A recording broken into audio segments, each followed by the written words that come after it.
31,700. Total, 31,700. Total net income is 190,200. Okay, squeeze figure ng total column dito ay 88,300. So, sila ay 50-50. Therefore, tig 44, 150 yung partner sa balance. Share ni C sa net income under ng case number 14 ay 112,850. Share ni Q ay 77,350. Okay, yung entry, debit income summary, credit drawing accounts. Okay, number 15. Assume information question number 13 pa din, except that bonus is based on net income after allowances for salaries and interest, but before bonus. Okay, so iba naman yung basis ng number 15 sa bonus. Kung ito ang net income before salaries, interest, and bonus, therefore, the net income after salaries, interest, after salaries and interest, but before bonus. So, kung ito yung net income before salaries, interest, and bonus, ito naman yung net income after salaries and interest, but before bonus.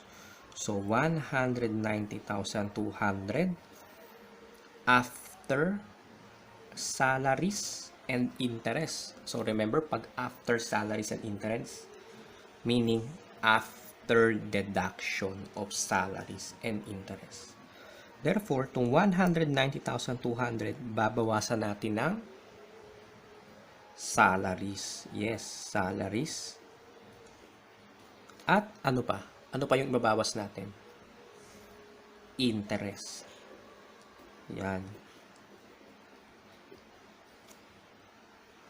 But before bonus. So, maglalagay ba tayo dito ng minus bonus?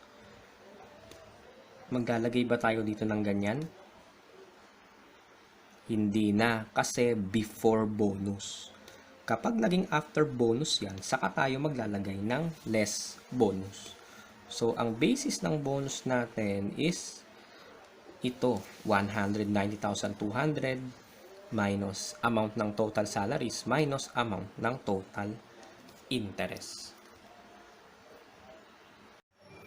Okay, to determine the share ni C and Q sa net income ng partnership, so salaries and interest as is. So, pagdating sa bonus, mag-iiba siya. Okay, how to compute ulit yung bonus? B is equal to kung ano man yung bonus rate times kung ano din yung basis. Bonus rate is 20%. B equals 20% times ano yung basis natin? Ito yung basis natin. 190,200 minus salaries minus interest. So, pinaigsila lang natin. So, S means salaries, I means interest.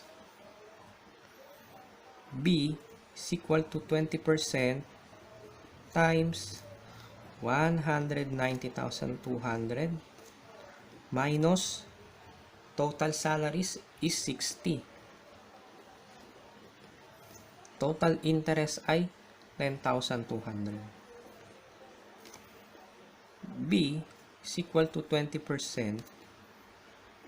times 190.2 minus 60 minus 10.2 equals 120,000. B or yung bonus ay 24,000 pesos. Bonus 24,000 pesos. Bonus to C. Total net income ng partnership ay 190,200. Therefore, squeeze figure dito ay 96,000 pesos. And yung balance, remember, hinahati ng partners equally. Therefore, tig 48 sila. Ayan. Total share ni C ay 109,000. Total share ni Chu ay 81,200. So, journal entry to record yung share ni C and Chu sa partnership is charged to you na lang. Importante na determine natin yung figures. Okay, finally, independent case number 16. Assume information on question number 13 except that bonus is based on net income after allowances for salaries, interest, and bonus. Okay. So, after salaries, interest, and bonus na yung ating basis sa bonus. Kung ang net income before salaries, interest, and bonus ay 190,200. Therefore, ang net income after deduction ng salaries, interest, and bonus ay 190,200 less after salaries, after interest, and after bonus. So, maglalagay na ba tayo dito ng less bonus or minus B?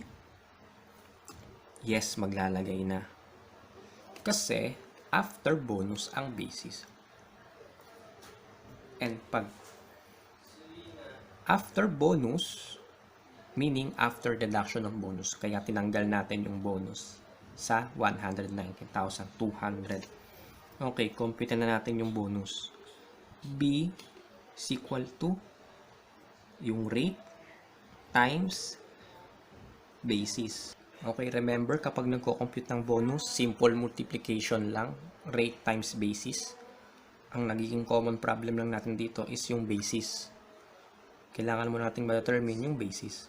So, bonus, B is equal to 20% times the basis, which is eto, 190,200 less salaries, less interest, less bonus. B is equal to 20% times 190,200 minus total salaries 60,000 minus interest 10,200 minus bonus. B is equal to 20% times 120,000 minus B. B is equal to 20% times 120,000, that is 24,000 minus 0.20 B. Okay. 1.20 B. Saan ang galing ang 1.20 B? So, shinortcut na lang natin. So, yung negative 0.20 B dito, pag tinranspose natin yan sa kabila, magiging positive. B plus 0.2 B equals 1.2 B equals 24,000. Divide both sides by 1.20. Therefore, ang bonus ay 20,000 pesos. So, bonus to C ay 20,000 pesos. Ayan, na-compute na natin yung bonus.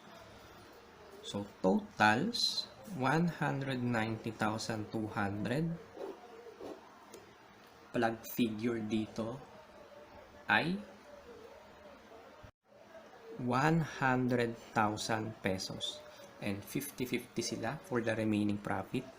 Tig 50 yung partners. So, total share ni C sa net income ay 107,000. 30 plus 7 plus 20 plus 50. Share ni Chu is 83,200. And total 190,200. Okay, so to record yung journal entry, debit income summary, credit C drawing, credit Chu drawing. Okay, so tapos na ang ating computation of share ng net income ng partners if multiple basis yung basehan sa profit sharing.